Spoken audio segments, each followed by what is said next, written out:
Ini bukan hanya sekedar napak tilas, tugas di Bali kan gitu kan. Gitu. Seolah mengawali dan mengakhiri awal tugas dari polisi di Bali, akhir tugas di polisi di Bali itu jarang.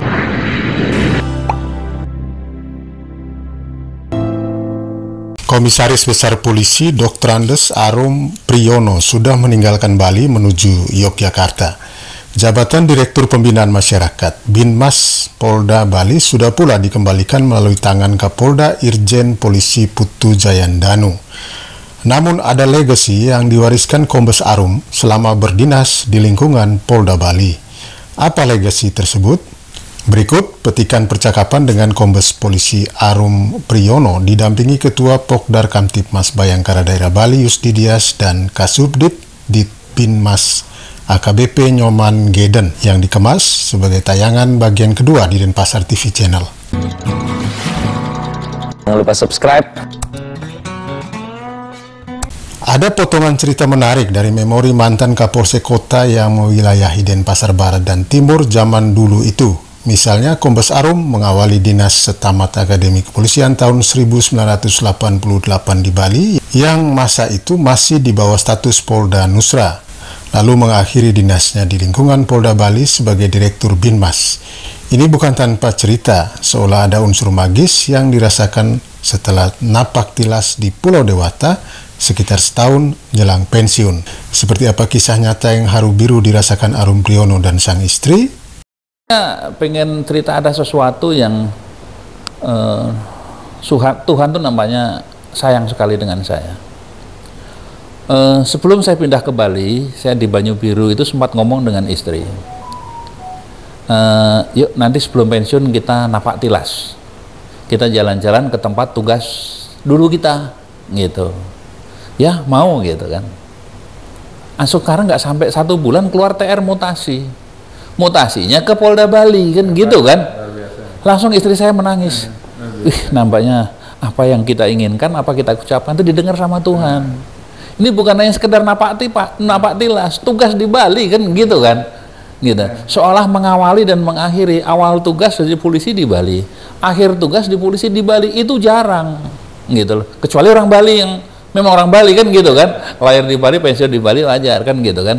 Tapi kalau kami kan gitu kan, yang tugasnya selalu keliling-keliling itu boleh dikatakan jarang kan gitu kan. Awal di Bali, akhir di Bali. Ini yang kesan yang luar biasa. Saya katakan Tuhan itu betul-betul sayang dengan saya. Baru saya ucapkan aja nggak sampai sebulan keluar TR mutasi tanpa kami harus didengar, minta harus kemana kan gitu kan, didengar sama Tuhan langsung dikabulkan gitu loh. Begitu dapat telegram perintah penugasan sebagai Direktur Binmas Polda Bali, Arum Priyono dan keluarga langsung terbang ke Denpasar. Saat menginjakan kaki untuk berdinas lagi di Tanah Dewata, Arum Priyono melihat ada banyak perubahan. Perubahannya di Bali kebetulan ya, saya di Bali ini kan masuk pandemi ya. Situasi pandemi tentunya sangat berbeda. Yang sebelumnya saya lihat hiruk pikuknya di Bali ini ramenya luar biasa, pariwisata ya. Saya masuk Bali ini sepi. Sepi kan gitu kan. Tugas polisi lebih cenderung ke masalah nangani pandemi. Ya. Masalah vaksin, masalah prokes, apalagi saya Bimas kan gitu kan, gitu. Luar biasa terjadi penurunan kan. Waktu itu memang Bali juga sampai sekarang ekonominya belum pulih betul karena pariwisata juga belum pulih betul kan gitu kan. Itu yang saya rasakan, sehingga tugas-tugas kita memang membantu pemerintah dalam rangka ya ini pandemi biar segera menjadi endemi kan gitu kan. Masalah vaksin, masalah tracing, masalah prokes kan gitu kan. Masalah PPKM kan gitu kan, pokoknya yang kaitannya dengan itu, walaupun juga sisi lain dari pembinaan masyarakat juga tetap harus jalan, tapi titik beratnya malah ke sana. Ini yang saya rasakan selama saya di Bali terakhir ini gitu. Arum Priyono selama berdinas dikenal sebagai pejabat polisi yang rendah hati. Kesan ini makin terasa saat serah terima jabatan Dirbinmas pada 31 Maret 2022 yang lalu. Ya, sebetulnya ketentuannya kan saya menyerahkan kepada Pak Kapolda itu kalau saya lihat ya. Karena nggak ada penggantinya. Kalau ada penggantinya tentu saya menyerahkan kepada penggantinya. Kalau nggak ada saya menyerahkan kepada Pak Kapolda kan gitu kan. Saya memang sempat berharap formalnya saja dilaksanakan di ruangan Pak Kapolda, tanda tangan berita acara, saya mohon pamit kan gitu kan.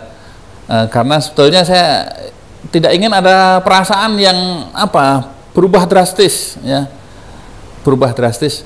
Kalau dilepas itu nanti acara pakai nangis, ada nangis-nangis, rasa sedih kan gitu kan. Ada sedih dan lain sebagainya itu. Kalau mungkin setelah pamitan saya pergi kan rasanya saya kayak cuti aja, nanti lama-lama lupa dengan aktivitas sebagai polisi kan gitu. Kombes Arum enggan serah terima itu dilakukan dalam upacara khusus. Dia meminta agar dilakukan cukup di ruang kerja Kapolda Bali saja. Lantas, apa reaksi Kapolda Irjen Putu Jayandanu waktu itu?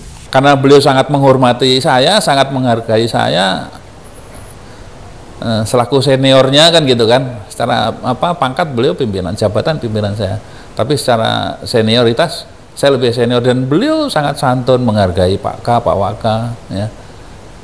Oh, abang ini baik sekali, harus dihormati, nggak boleh, jangan pergi begitu saja.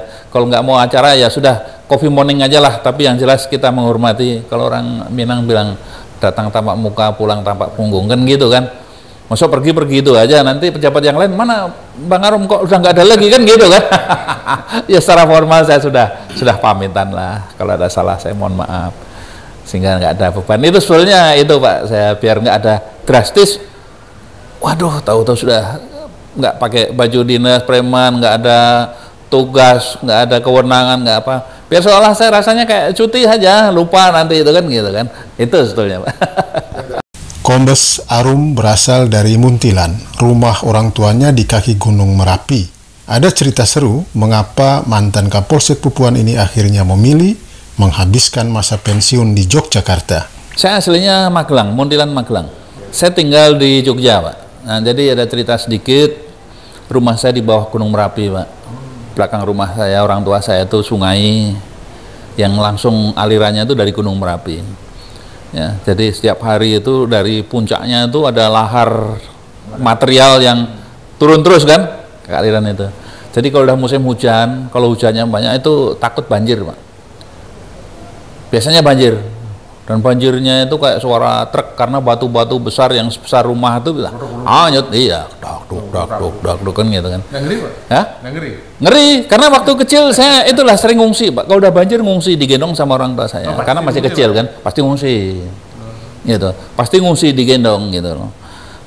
Saya pikir, saya ingat kalau saya pensiun pulang kampung nanti udah tua, jalan susah, banjir ngungsi lagi kan. Nah, makanya saya agak dari pensiun dari tempat yang lebih tenang, agak jauh sedikit dari Gunung Merapi, agak jauh sedikit dengan sungai kan gitu kan. Nah, karena kalau pulang kampung nanti udah tua masih ngungsi, dari kecil ngungsi, tua ngungsi kan gitu kan. Kita harus cari yang lebih aman dikit lah, tapi nggak jauh dari kampung kan gitu, di Jogja. Hari-hari ke depan bersama keluarganya lulusan Akabri Polisi tahun 1988 ini akan berkebun dan beternak yang memang menjadi hobi yang menyenangkan. Ya, mungkin aktivitas baru yang bagi saya aktivitas yang menyenangkan, yang yang menyehatkan lah. Saya lebih senang berkebun, saya senang bertani, saya senang pelihara ikan, pelihara ayam, pelihara burung, kan pelihara tanaman, bercocok tanam, bunga-bunga, saya semua suka. Jadi ada kegiatan yang tidak berat tapi menyehatkan. Lantaran sang istri, mantan polwan berasal dari Tabanan, otomatis Bali pasti mustahil dilupakannya. Kalau mertua sudah nggak ada, tapi kan keluarga besar masih ada di sini. Jadi ya mungkin sewaktu-waktu nanti pasti akan datang silaturahmi dengan keluarga istri di sini.